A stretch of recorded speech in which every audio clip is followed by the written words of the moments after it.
Assalamualaikum warahmatullahi wabarakatuh. Saya Dita Novela dengan NIM 2110212007.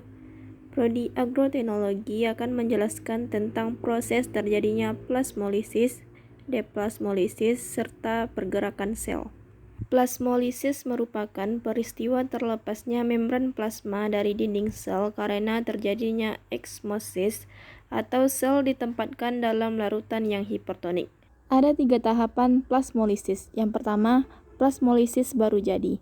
Pada tahap ini, air mulai mengalir keluar dari sel. Pada awalnya, sel menyusut dalam volume dan dinding sel menjadi terdeteksi. Tahap kedua, plasmolisis jelas. Pada tahap ini, dinding sel telah mencapai batas kontraksi dan sitoplasma terlepas dari dinding sel mencapai bentuk bulat.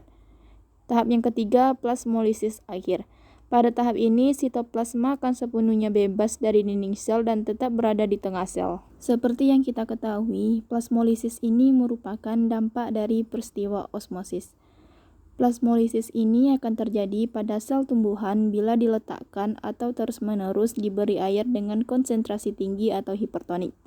Dalam keadaan ini juga, sel tumbuhan akan kehilangan air dan juga tekanan turgor, sehingga menyebabkan sel tumbuhan menjadi melemah. Bila kondisi ini berlanjut, maka akan menyebabkan tumbuhan layu dan kehilangan air lebih banyak, sehingga terjadilah plasmolisis.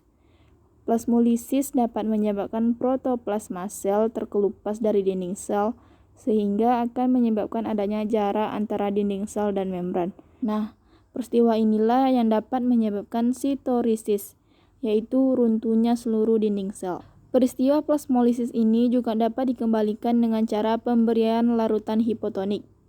Berikut adalah gambaran sebelum plasmolisis dan sesudah terjadinya proses plasmolisis. Deplasmolisis merupakan menyatunya kembali membran plasma yang telah lepas dari dinding sel.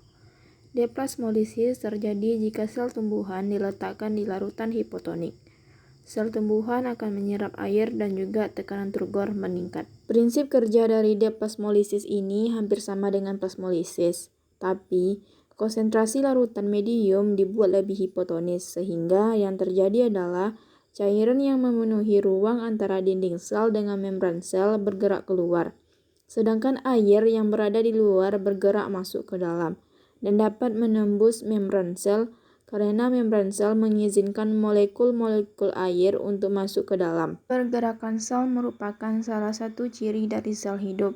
Gerakan ini disebabkan adanya aliran sitoplasma streaming. Tujuan dari gerakan ini adalah untuk mengirim nutrisi dan informasi genetik.